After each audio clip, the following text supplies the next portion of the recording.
Hello दोस्तों, कैसे हैं आप लोग। आज हम ध्रुव राठी की वीडियो पे रिएक्शन करने वाले हैं। उनकी वीडियो है नो जॉब इंडिया। तो देखते हैं कैसी है। बीच में वीडियो नहीं रोकेंगे, पूरा वीडियो देखेंगे। अगर जो वीडियो अच्छी लगे तो लाइक शेयर सब्सक्राइब कर देना और वीडियो को शेयर भी कर देना। चलो शुरू करते हैं। नमस्कार दोस्तों, बेरोजगारी आज के दिन देश का सबसे बड़ा मुद्दा बन चुका है। इंडिया एम्प्लॉयमेंट रिपोर्ट 2024 के अनुसार देश में हर 3 में से 1 युवा बेरोजगार बैठा है। अनएम्प्लॉयमेंट रेट 29.1% पहुंच चुका है, वो भी उन लोगों में जिनके पास एक ग्रेजुएट डिग्री ऑलरेडी है। सवाल यहां पर यह उठता है कि आखिर ऐसा हो क्यों रहा है। 140 करोड़ लोगों का देश है। इतने सारे लोगों को दाल, चावल, आटा, चीनी, साबुन, तेल, शैम्पू, टी शर्ट, जूता, स्कूल, अस्पताल, फिल्म, टीवी, स्कूटर, अखबार, जाने क्या क्या चाहिए। इतनी बड़ी मार्केट है। विदेशी कंपनियां यहां आकर लाखों करोड़ों का प्रॉफिट कमा जाती हैं, जिनमें से कुछ कंपनीज ऐसी हैं जो सिर्फ चीनी और सोडा वाला रंगीन पानी बेचती हैं। पेप्सिको को देखो, उसकी लेटेस्ट आरओसी फाइलिंग के हिसाब से इंडिया में उसका ईयरली रेवेन्यू 8,000 करोड़ है। कोका कोला इंडिया, इसका ईयरली रेवेन्यू 12,800 करोड़ से ज्यादा। और देश के युवा को 12,800 रुपए की नौकरी भी नहीं मिल सकती। ये कैसे पॉसिबल हो सकता है। इंडिया अब 5th लार्जेस्ट इकोनॉमी बन चुका है और कहानियां सुनाई जा रही हैं कि जल्द ही हम $5 ट्रिलियन की इकोनॉमी बन जाएंगे। लेकिन इस इकोनॉमी में आपके लिए कोई नौकरियां नहीं है। आखिर कौन खा गए आपकी नौकरियों को, आपके काम धंधे। भाई हाथ धो के पीछे लग गए सरकार के। अनएम्प्लॉयमेंट की प्रॉब्लम को गहराई से समझते हैं। सही भी कर क्या रहे है हैं। इसके पीछे की रूट कॉज और क्या है इसका सोल्यूशन। ना सिर्फ सरकार के पर्सपेक्टिव से कोई कि तो सरकार बोलेगा, क्या कर सकती है, मीडिया तो नहीं बोलता है। भी क्या कर सकते हैं।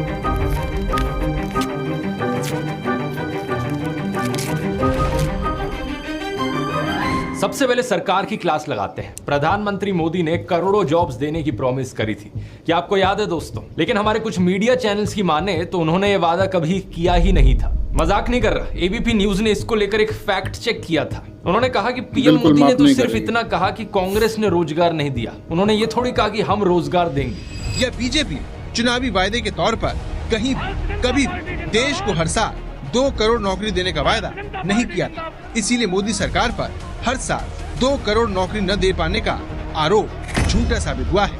क्यों एबीपी न्यूज वालों, ये बताओ जरा, ये किस पार्टी की पॉलिटिकल कैंपेन है। युवाओं को बेरोजगार रखने वालों, जनता माफ नहीं करेगी। चलो हालात बदले, देश की सरकार बदले। ये ऐड दोस्तों बीजेपी हरियाणा ने चलाई थी। पिताजी ने हमेशा पढ़ने को बढ़ावा दिया पर नौकरी ना मिली। विकास हो तो ही नौकरी निकले ना। इब जाग उठा है हरियाणा। आज की सच्चाई पता है क्या है। मुझे बड़ा दुख होता है बताते हुए दोस्तों, इन्होंने हरियाणा को बेरोजगारी में नंबर 1 बना दिया। दिसंबर 2022 के सीएमआई डेटा के अनुसार हरियाणा में अनएम्प्लॉयमेंट 37.4% पर है, यानी कि पूरे देश में सबसे ज्यादा अनएम्प्लॉयमेंट यहाँ है। लेकिन बात सिर्फ हरियाणा की नहीं है, क्योंकि प्रधानमंत्री मोदी ने जगह जगह जाकर बार बार जॉब्स का वादा किया था। इस 8 साल पुरानी क्लिप को देखो। हमने मेक इन इंडिया का अभियान चलाया है और नौजवान अपने भाई ये तो बिका हुआ है, बाकी की तो गारंटी नहीं लेता, लेकिन ये बिका हुआ। माँ बाप के पास जाकर के बैठ सके। इन न्यूज चैनल वालों को ये 7 साल पुरानी क्लिप भी देखनी चाहिए, जहां पर प्रधानमंत्री 1 बिलियन नौकरियों की बात कर रहे हैं। Our aim is to create jobs for more than 1 billion young hands. हमारे सारे टीवी न्यूज चैनल्स या तो बेरोजगारी की बात करेंगे ही नहीं, और अगर करेंगे तो पूरा खून पसीना बहा देंगे सरकार की इमेज बचाने में। जैसे कि इन सुधीर चौधरी को देख लो। इन्होंने करीब 1 साल पहले ये प्रोग्राम किया, सबको सरकारी नौकरी क्यों चाहिए। ये आम जनता को ही डांटने लग गए, कहने लगे कि तुम्हें सरकारी नौकरी इसलिए चाहिए क्योंकि तुम्हें ऊपर की कमाई करनी है, यानी रिश्वत लेनी है। इसका उल्टा कर दो, खाऊंगा खाने नहीं दूंगा। रिश्वत भी है। सरकारी नौकरी में अगर पैसा कम भी हो तब भी कई कर्मचारी रिश्वत लेकर अच्छा खासा पैसा कमा लेते हैं। और 2019 में हुए एक सर्वे में हर 2 में से 1 भारतीय ने ये माना कि उन्होंने अपना काम करवाने के लिए किसी न किसी सरकारी कर्मचारी को रिश्वत दी थी। यानी सुधीर भाई के अनुसार प्रधानमंत्री मोदी का जो नारा था, न खाऊंगा न खाने दूंगा, ये जुमला है। और मेरा तो मंत्र है, न खाऊंगा न खाने दूंगा। और यहाँ ये कह रहे हैं कि यूथ स्किल्ड नहीं है। स्किल्ड ना होना भी एक बहुत बड़ी वजह है। इसके पीछे जिम्मेदारी किसकी है। सुधीर भाई, क्या ये मान लें कि प्रधानमंत्री मोदी का स्किल इंडिया वो भी एक जुमला था। भारत में बहुत सारे लोग परीक्षा देकर, पैसा देकर, किसी नेता की सिफारिश लगाकर किसी भी तरह से सरकारी नौकरी पाना चाहते हैं। और इसकी सबसे बड़ी वजह यह है कि सरकारी नौकरियों में काम के घंटे बहुत ज्यादा नहीं होते, काम के घंटे तय होते हैं, छुट्टियां जी भर के मिलती हैं। मतलब सुधीर भाई के अनुसार आप लोग, देश के युवा, कामचोर हो और आलसी हो, ग्राउंड रियलिटी को थोड़ा गहराई से समझते हैं दोस्तों। पहले ये जानने की कोशिश करते हैं कि आखिर कितनी नौकरियों की जरूरत है देश में। मिनिस्ट्री ऑफ एजुकेशन की वेबसाइट पर 2021-22 की रिपोर्ट मिली है मुझे। यहां लिखा है number of enrolments higher secondary में है 2.85 करोड़, यानी कि अप्रोक्सीमेटली इतने बच्चे हर साल हायर सेकेंडरी स्कूल में एनरोल करते हैं। क्या इतनी नौकरियों की जरूरत है हमें हर साल? एक्चुअली यहां पर हमें उन स्टूडेंट्स को भी कंसीडर करना चाहिए जो ड्रॉप आउट कर जाते हैं पहले ही। UDISC रिपोर्ट के अनुसार करीब 12.61% ड्रॉप आउट रेट है सेकेंडरी लेवल पर, यानी क्लास 10th के बाद। और इससे पहले अपर प्राइमरी लेवल पर 3% का ड्रॉप आउट रेट है और प्राइमरी लेवल पर भी 1.45% का ड्रॉप आउट रेट है। इसी साल की इस रिपोर्ट को देख लीजिए, करीब 35 lakh 10th grade students 11th grade में पहुंच ही नहीं पाए। तो अगर हम 12th पास, 12th फेल और इन सारे ड्रॉप आउट्स को कंसीडर करेंगे तो ओवरऑल नंबर जो निकल कर आता है वो 3.4 करोड़ के आसपास होगा। इनमें से ज्यादातर 12th पास स्टूडेंट्स डिसाइड करते हैं कि वो कॉलेज में पढ़ाई करेंगे, लेकिन क्या हमारे कॉलेजेस में, देश के सारे कॉलेजेस में इन करोड़ों लोगों को अकोमोडेट करने के लिए इतनी कॉलेज सीटें हैं? इसका जवाब सीधे तौर पर ना है। पहले मेडिकल एजुकेशन का एग्जाम्पल लेकर देख लेते हैं। जुलाई 2023 में हमारे minister of health and family welfare ने पार्लियामेंट में बताया कि पूरे देश में करीब 1,08,000 MBBS की सीटें हैं। इसके अलावा कुछ BDS की भी सीटें हैं, bachelor of dental surgery. Times of India की रिपोर्ट के अनुसार जो टोटल नंबर ऑफ सीटें हैं यहाँ पर MBBS प्लस BDS की सीट्स, ये 1.4 लाख के अराउंड है। लेकिन नीट UG 2023 में जो टोटल नंबर ऑफ एप्लीकेशंस थी वो 20 लाख से भी ज्यादा थी। यानी कि अगर 15 लोगों को एम्बिशन है डॉक्टर बनने का तो उनमें से एक ही को सीट मिल पाती है। PG सीट्स का नंबर इससे भी कम है, 67,800 सीट्स सिर्फ। इसका मतलब समझ रहे हो आप दोस्तों, देश में डॉक्टर बनने वाले कैंडिडेट्स की सप्लाई भरपूर है। ढेरों लोग डॉक्टर बनना चाहते हैं हमारे देश में और डिमांड भी बहुत है। डॉक्टर्स की सख्त कमी है देश में। लेकिन प्रॉब्लम बस ये है कि हमारे देश में इतना एजुकेशनल इंफ्रास्ट्रक्चर ही नहीं बनाया गया सरकार के द्वारा। कॉलेजेस की, यूनिवर्सिटीज की, एजुकेशनल इंस्टीट्यूट्स की कमी है। इस प्रॉब्लम का एक और पहलू भी है। जितनी टोटल मेडिकल सीट्स हैं हमारे देश में, उनमें से आधी सरकारी मेडिकल कॉलेजेस में है और बाकी आधी प्राइवेट मेडिकल कॉलेजेस में। और प्राइवेट कॉलेजेस की फीस बहुत बहुत हाई होती है। एक टाइम्स ऑफ इंडिया रिपोर्ट के अनुसार DY पाटिल मेडिकल कॉलेज जो मुंबई में है, ये सबसे महंगी MBBS की डिग्री ऑफर करता है 1.4 करोड़ रुपीस में। दिसंबर 2022 में minister of state for education ने पार्लियामेंट में इंफॉर्मेशन प्रेजेंट करी थी, जिसमें पता चला हमें कि मीडियन फीस किसी भी प्राइवेट मेडिकल कॉलेज की देश में 11.5 लाख रुपीस पर ईयर है। यानी कि पूरी डिग्री की फीस हो गई करीब ऑलमोस्ट 60 लाख रुपए। मीडियन फीस डीम्ड यूनिवर्सिटीज की इससे भी ज्यादा है, 21 लाख रुपए per year. Total fees 1 crore रुपए से ज्यादा। देश में कितने परिवार ऐसे हैं जो इसे अफोर्ड कर सकते हैं? 2022 की report state of inequality in India के अनुसार 90% इंडियंस की कमाई 25,000 पर मंथ से कम है। 90% देशवासी ये कॉलेज फीस अफोर्ड ही नहीं कर सकते। अब ये बातें सुनकर कोई न्यूज एंकर बहाना मारेगा कि सबको डॉक्टर ही क्यों बनना है। तो आइए दोस्तों इंजीनियर्स की भी बात कर लेते हैं। दिसंबर 2022 में हमारे minister of state for education Subhash सरकार ने राज्यसभा में बताया कि इवन दो इंडियन पॉपुलेशन बढ़ रही है, लेकिन पिछले 5 सालों में total number of engineering colleges में जो सीटें हैं वो नीचे जा रही हैं। 2017-18 में 14.65 लाख सीटें थी, ये नीचे गिर के 2021-22 में सिर्फ 12.53 लाख रह गई। लेकिन यहां पर भी इस प्रॉब्लम का एक और पहलू है। 2017-18 में आधी से ज्यादा सीटें खाली गई।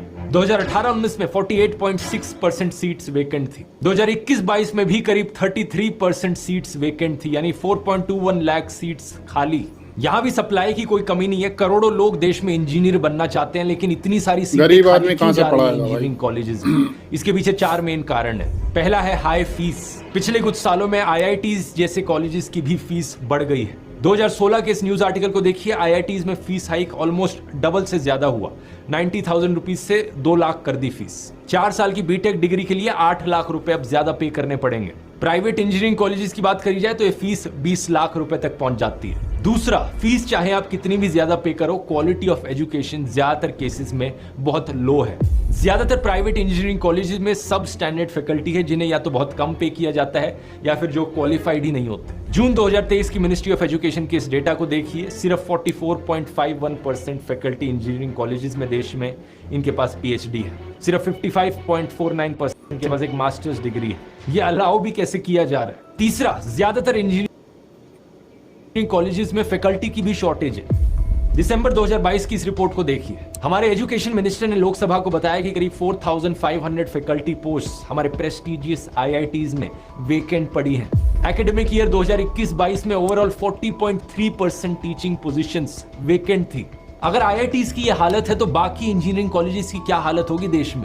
चौथा, ज्यादातर कॉलेजेस के पास प्रॉपर इंफ्रास्ट्रक्चर भी नहीं है। 2019 में AICTE ने डिसाइड किया कि देश भर के सरकारी इंजीनियरिंग कॉलेजेस में 40,000 सीट्स रिड्यूस कर दी जाएंगी। क्यों? क्योंकि इनके पास ना प्रॉपर फैकल्टी थी, ना प्रॉपर इंफ्रास्ट्रक्चर था। 2022 में अन्ना यूनिवर्सिटी ने एक फिजिकल इंस्पेक्शन किया और पाया कि तमिलनाडु में 50% से ज्यादा इंजीनियरिंग कॉलेजेस में एडिक्वेट इंफ्रास्ट्रक्चर ही नहीं है। पिछले साल 37 इंजीनियरिंग कॉलेजेस तमिलनाडु में ऐसे थे जिनमें एक स्टूडेंट तक नहीं एडमिट किया गया। जब देश भर के इंजीनियरिंग कॉलेजेस की इतनी बुरी हालत है तो कोई हैरानी की बात नहीं कि ज्यादातर इंजीनियरिंग ग्रेजुएट्स देश में एम्प्लॉयबल ही नहीं होते। 2019 में एक employability assessment company aspiring minds ने एक रिपोर्ट निकाली जिसमें बताया कि 60% इंजीनियरिंग ग्रेजुएट्स देश में इंटर्नशिप ही नहीं करते और इससे भी कम लोग, सिर्फ 3% इंजीनियर्स के पास न्यू एज टेक्नोलॉजिकल स्किल्स हैं, artificial intelligence, machine learning, data science और मोबाइल डेवलपमेंट की फील्ड में। इस सब का नतीजा 80% से ज्यादा इंडियन इंजीनियर्स एम्प्लॉयबल ही नहीं है। और ये इसलिए नहीं क्योंकि वो आलसी हैं या पढ़ाई में अच्छे नहीं हैं, बल्कि इसलिए क्योंकि देश में इंजीनियरिंग कॉलेजेस की कमी है और देश के इंजीनियरिंग कॉलेजेस में कॉम्पिटेंट फैकल्टी और ढंग के इंफ्रास्ट्रक्चर की कमी है। अब कुछ लोग कहेंगे कि इंजीनियरिंग के पीछे ही क्यों पड़े हो, कुछ और कर लो, कोई ITI ज्वाइन कर लो। ITI यानी इंडस्ट्रियल ट्रेनिंग इंस्टीट्यूट, जहां पर आप कोई स्किल सीख सकते हो। बढ़िया ऑप्शन है, लेकिन यहां पर कितनी सीट्स अवेलेबल है? हमारे minister of state for skill development and entrepreneurship Rajeev Chandrasekhar ने लोकसभा को बताया दिसंबर 2022 में कि 15,000 के अराउंड ITIs हैं। टोटल सीटिंग कैपेसिटी 25 लाख के अराउंड है। मेडिकल के 1.5 लाख, इंजीनियरिंग के 12.5 लाख और ITI के 25 लाख, इन सारी सीटों को भी एडअप कर दो तो 50 लाख भी नहीं होता है। लेकिन जैसा मैंने वीडियो में पहले बताया कि टोटल जो स्टूडेंट्स निकल कर आ रहे हैं देश में, उनका नंबर 3 करोड़ से भी ज्यादा है। बाकी करोड़ों स्टूडेंट्स कहां जाकर क्या पढ़ाई करेंगे? इस ITI की बात करी जाए तो इन 25 लाख सीटों में से भी इंजीनियरिंग की तरह यहां पर 50% के अराउंड सीटें खाली पड़ी हैं और इनसे ग्रेजुएट करने के बाद इंजीनियरिंग कॉलेजेस की तरह कोई जॉब की गारंटी नहीं है। ज्यादातर लोग ग्रेजुएट्स जो हैं वो एम्प्लॉयबल नहीं है। अगर हम एक दफा ये अज्यूम भी कर लें कि जितनी सीटें अवेलेबल हैं वो सारी सीटें फुल होती हैं, उन सारी सीटों में टॉप क्वालिटी एजुकेशन प्रोवाइड करी जाती है और सारे ग्रेजुएट्स के पास बढ़िया स्किल्स रहती हैं, तो क्या इन सबको जॉब्स मिल पाएंगी? इसका भी जवाब सीधा सीधा ना है। जुलाई 2023 के CMIE के डेटा से हमें पता चलता है कि इंडिया के मैन्युफैक्चरिंग सेक्टर में 2016 में 5.1 करोड़ नौकरियां हुआ करती थी। 2023 में ये नौकरियां गिर के सिर्फ 3.6 करोड़ बची हैं। सही सुना आपने, 30% से मैन्युफैक्चरिंग सेक्टर जॉब्स कम हो गई हैं। ऊपर से जिन लोगों के पास नौकरियां हैं उन लोगों की नौकरियां भी सिक्योर नहीं है। इन रिपोर्ट्स को देखिए। मई 2020 CMI की रिपोर्ट के अनुसार 12 करोड़ से ज्यादा इंडियंस ने अपनी नौकरियां खोई जब अप्रैल में कोरोना वायरस लॉकडाउन लगा तो। जून 2021 1 करोड़ लोगों ने अपनी नौकरियां खोई कोविड की सेकेंड वेव के दौरान। 97% हाउस होल्ड इनकम्स डिक्लाइन कर गए। आप कहोगे कोविड की क्यों बात कर रहा हूं, तो चलो आगे की खबरें सुनाता हूं कोविड के बाद की।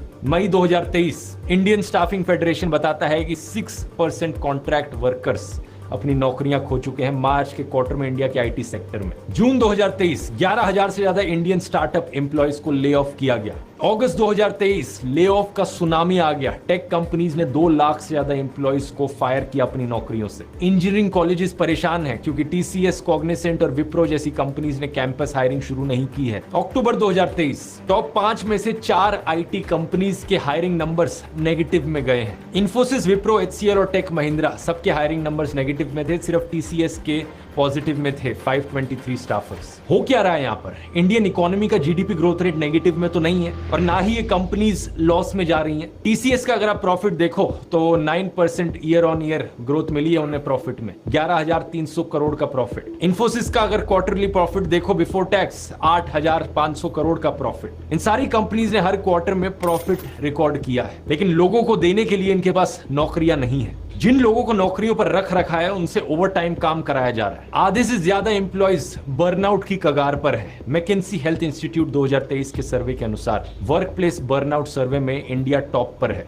62% Indian employees work place exhaustion report करते हैं। सही बात। सेकंड नंबर पर जापान आता है 61% के साथ। ये इकलौती ऐसी रिपोर्ट नहीं है, पहले भी कई रिपोर्ट्स आई हैं जिन्होंने यही चीज पॉइंट आउट करी है। सितंबर 2023 की Asian mental health index report, आधे से ज्यादा इंडियन एम्प्लॉइज वर्क से एग्जॉस्टेड फील करते हैं। फरवरी 2021 की आईएलओ की report, Indian workers work the longest earn the least. Narayan Narayan. मैं ये नहीं कह रहा कि सारी कंपनीज ऐसा करती हैं, लेकिन देश में ज्यादातर कंपनीज का यही देख लो भाई जाकर। नए एम्प्लॉयज को रिक्रूट मत करो, सैलरी देनी पड़ेगी उन्हें। जितने जो अभी के एम्प्लॉयज हैं उनका तेल निकालो। अगर ऐसा लगे कि अभी के एम्प्लॉयज ज्यादा ओवरवर्क्ड नहीं है तो कॉस्ट कटिंग और इनहैंस्ड एफिशिएंसी के नाम पर कुछ और ले ऑफ्स कर दो। अगर आप भी ऐसी सिचुएशन में हो तो यहाँ कुछ यूजफुल सेल्फ हेल्प की ऑडियो बुक्स हैं कुकू एफएम पर जो आपके काम आ सकती हैं, जैसे कि ये how to enjoy your life and your job, या फिर ये प्राइवेट जॉब पाने के 10 तरीके, या फिर ये वाली on how to master any skill. अगर आप नहीं जानते, कुकू एफएम एक बढ़िया ऑडियो लर्निंग का प्लेटफॉर्म है जहां पर हर तरह के टॉपिक्स पर आपको ऑडियो बुक सुनने को मिलेंगी। सिर्फ सेल्फ हेल्प ही नहीं बल्कि हिस्ट्री, पॉलिटिक्स, फिक्शन, जियोपॉलिटिक्स, हर चीज पर। अगर आपने अभी तक ज्वाइन नहीं किया है, फ्री में जाकर टेस्ट कर सकते हो क्योंकि ये 7 दिन का फ्री ट्रायल ऑफर करते हैं। लिंक नीचे डिस्क्रिप्शन में मिल जाएगा।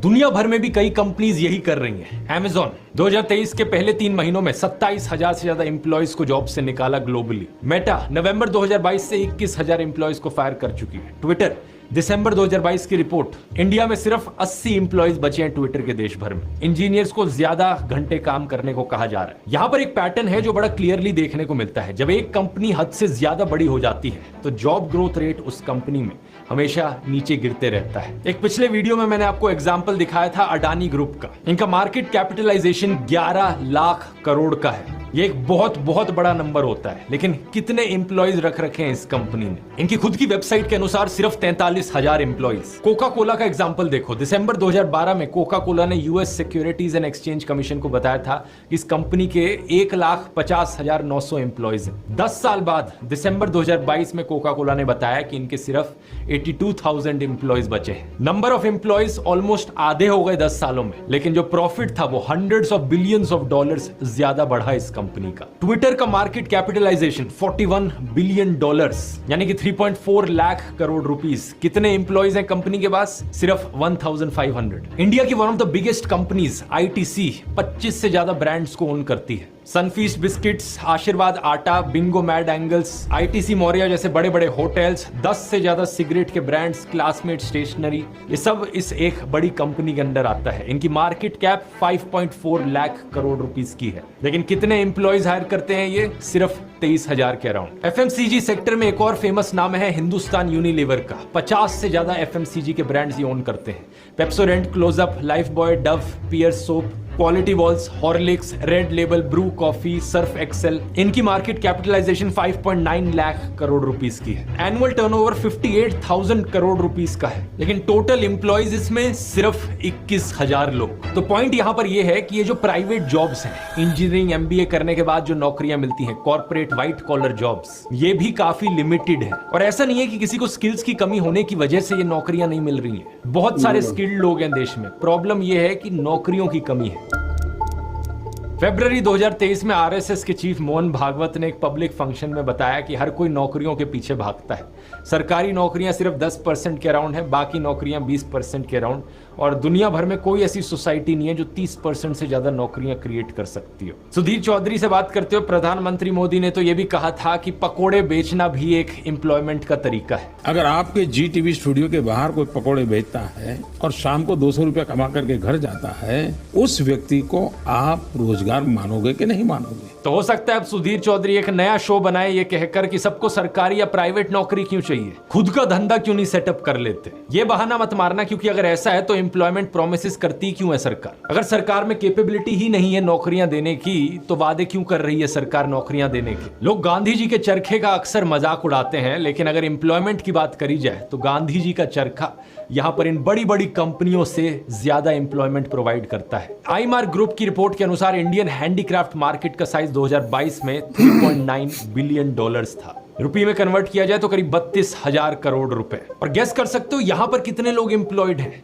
69 लाख लोग। हिंदुस्तान यूनिलीवर से एक बार फिर से कंपेयर करो। वहां टर्नओवर है 58,000 करोड़ का और एम्प्लॉयमेंट 21,000 लोगों को मिल रही है। हैंडीक्राफ्ट मार्केट का साइज है 32,000 करोड़ का और यहां एम्प्लॉयमेंट 69 लाख लोगों को मिल रही है। 650 टाइम्स ज्यादा एम्प्लॉयमेंट यहां मिलती है। नीति आयोग की रिपोर्ट्स ने भी यही चीज पॉइंट आउट करी है। इवन दो इनफॉर्मल सेक्टर सिर्फ 50% कंट्रीब्यूशन करता है हमारे नेशनल प्रोडक्ट में, लेकिन 90% वर्कफोर्स यहां एम्प्लॉयड है। अमूल के वीडियो मैंने आपको बताया था कि कैसे लिज्जत पापड़ और अमूल जैसे कोऑपरेटिव्स को भारी क्रेडिट दिया जाना चाहिए एक बहुत बड़े स्केल पर एम्प्लॉयमेंट जनरेट करने के लिए। कुछ भोले लोग बड़ी तारीफ करते घूमते हैं इन बड़ी बड़ी कंपनियों की कि ये देखो ये कितना अरबपति बन गया, ये गोदी सेठ दुनिया का सबसे अमीर आदमी बन गया। लेकिन असल में हमारे देश में अगर कोई रोजगार दे रहा है, देश को आगे ले जा रहा है, तो वो है हमारे कोऑपरेटिव्स और स्मॉल एंड माइक्रो एंटरप्राइजेस। देश के हर एक दुकानदार और हर एक रेडी लगाने वाले को यहां पर क्रेडिट दिया जाना चाहिए। जो डिसेंट्रलाइज्ड इकोनॉमी, लोकलाइज्ड प्रोडक्शन वो क्रिएट कर रहे हैं, असल में तो वही जॉब क्रिएशन हो रही है। हमें जरूरत है यहां पर सबका साथ सबका विकास की और वोकल फॉर लोकल होने की। मैं जानता हूं ये प्रधानमंत्री मोदी के द्वारा दिए गए स्लोगन्स हैं, लेकिन जब बात इन स्लोगन्स की आती है तो मैं इनका बहुत बड़ा फैन हूं। प्रॉब्लम बस ये है कि प्रधानमंत्री को सिर्फ ये नारे देने आते हैं, काम वो इसको लेकर या तो उल्टा करते हैं या कुछ करते ही नहीं है। बेरोजगारी की समस्या को सुलझाने के लिए सरकार को यहां क्या करने की जरूरत है? सबसे पहले वैकेंसीज फिल करी जाएं। इवन दो सरकारी नौकरियों की सख्त कमी है, लेकिन कम से कम जितनी है उनकी तो वैकेंसीज फिल करो। सेंट्रल गवर्नमेंट में 9.5 लाख से ज्यादा वैकेंसीज हैं। अलग अलग स्टेट गवर्नमेंट्स में 60 लाख से ज्यादा जॉब की वैकेंसीज रिपोर्ट करी गई हैं। स्कूलों से लेकर कोर्ट से लेकर पुलिस से लेकर मिनिस्ट्रीज तक हर जगह वैकेंसीज खाली पड़ी हैं। दूसरा, एजुकेशन पर सख्त फोकस की जरूरत है। देश के सरकारी स्कूल, सरकारी कॉलेजेस, सरकारी इंस्टीट्यूट्स, इन सब का इंफ्रास्ट्रक्चर इंप्रूव करना होगा। ढेर सारे नए एजुकेशनल इंस्टीट्यूट्स बनाने पड़ेंगे देश भर में ताकि और सीटें मिले। बहुत से लोग इंजीनियर्स और डॉक्टर्स बनना चाहते हैं और देश में इंजीनियर्स और डॉक्टर्स की कमी भी है, लेकिन यहां से यहां तक का ट्रांजिशन पूरा करने के लिए एजुकेशनल इंस्टीट्यूट्स नहीं है। तीसरा, सरकार को एक बड़े स्केल पर एक्शन लेने की जरूरत है कोऑपरेटिव, स्मॉल और माइक्रो एंटरप्राइजेस को प्रमोट करने के लिए। दिल्ली, मुंबई, बेंगलुरु जैसे शहरों में अच्छी इकोनॉमीज एग्जिस्ट करती हैं, लेकिन अगर हम रिमोट डिस्ट्रिक्ट्स की बात करें, मध्य प्रदेश का ग्वालियर या हरियाणा का जींद, यहाँ जॉब्स कौन प्रोवाइड करेगा? क्या यहाँ के गरीब लोग बस इंतजार करते रहें कि किसी दिन किसी गोदी सेठ की नजर इनके नगर पर पड़ेगी और यहाँ आके फैक्ट्रियां लगाएंगे वो और हमें नौकरियां देंगे? ये माइंडसेट बदलने की जरूरत है। सरकार को इंटरवेंशन करना होगा यहाँ पर। अभी सरकार सिर्फ लोन्स प्रोवाइड करती है, लेकिन सरकार को means of production, storage space और मार्केट मैकेनिज्म्स प्रोवाइड करने होंगे। अमेरिका में जब 1929 में ग्रेट डिप्रेशन आई थी, या चाइना में माओ जेडोंग के द्वारा जो स्टेलमेट लाया गया था, या फिर सिंगापुर में 1960s में जो स्लम जैसी कंडीशंस थी, ये सब तभी सुधरी थी जब सरकार ने इंटरवेंशन किया। सरकार के एक्शन के बिना इसे सुधारना बहुत मुश्किल है। इंडिया में भी पंडित जवाहरलाल नेहरू ने कई सारी पब्लिक सेक्टर अंडरटेकिंग सेटअप करी थी। LIC और कई सारे बैंक्स को नेशनलाइज किया था, जिसकी वजह से ढेरों लोगों को एम्प्लॉयमेंट मिली थी। व्हाइट रेवोल्यूशन ने इंडिया को मिल्क डेफिशिएंट से लार्जेस्ट प्रोड्यूसर ऑफ मिल्क बनाया, और ये तभी हुआ जब सरकार ने इंटरवीन किया। हैदराबाद एक IT हब क्यों बन पाया? क्योंकि सरकार ने इंटरवीन किया था। चौथा, देश में पकोड़े बेचने वालों की अपनी जगह है, इंजीनियर्स की अपनी जगह है, लेकिन जब प्रधानमंत्री पकोड़े बेचने को कहते हैं तो सरकार ने उस चीज को प्रमोट करने के लिए किया क्या है? गैस सिलेंडर और तेल का प्राइस तो ऊपर चला गया है, और एम्प्लॉयमेंट के नाम पर सरकार ने कॉर्पोरेट टैक्स कम कर दिया है 30% से 22% पर 2019 में। इसकी वजह से देश को सिर्फ एक साल में 1 लाख करोड़ रुपए से ज्यादा का नुकसान हुआ है। सरकार को ये अरबपतियों के चंदा धंधा मॉडल से फुर्सत मिले तो कभी छोटे बिजनेसेस पर भी नजर डाल ले। इन्हें बढ़ावा देने की जरूरत है अगर सही में जॉब्स क्रिएट करनी है देश में। और आप यहाँ सरकार के भरोसे मत बैठे रहो दोस्तों कि किसी दिन सरकार एक्शन लेगी और मुझे कभी नौकरी मिलेगी। आप अभी से ही काम करना शुरू कर सकते हो। स्टेप 1, अपने फोन में जो सारी बेटिंग एप्स हैं, गैम्बलिंग एप्स हैं, इन सबको डिलीट कर दो। इससे आपके सिर्फ पैसों की बर्बादी होगी। ये बात समझ लो कि सरकारी नौकरी हो या ना हो, प्राइवेट नौकरी हो या ना हो, आप ही को ही कुछ करना पड़ेगा। स्टेप 2, कोई स्किल सीखो। कोई भी स्किल हो सकती है, चाहे यूट्यूब पर आप खाने बनाने के वीडियोस देखो और कुकिंग करना सीखो, और उसे देख के अपने घर से ही एक क्लाउड किचन शुरू कर दो। टिफिन बनाने की सर्विस या बर्थडे केक्स बनाने की सर्विस, पकोड़े का स्टॉल लगाओ या चाय का स्टॉल। अगर आप कॉन्फिडेंट नहीं हो अपना बिजनेस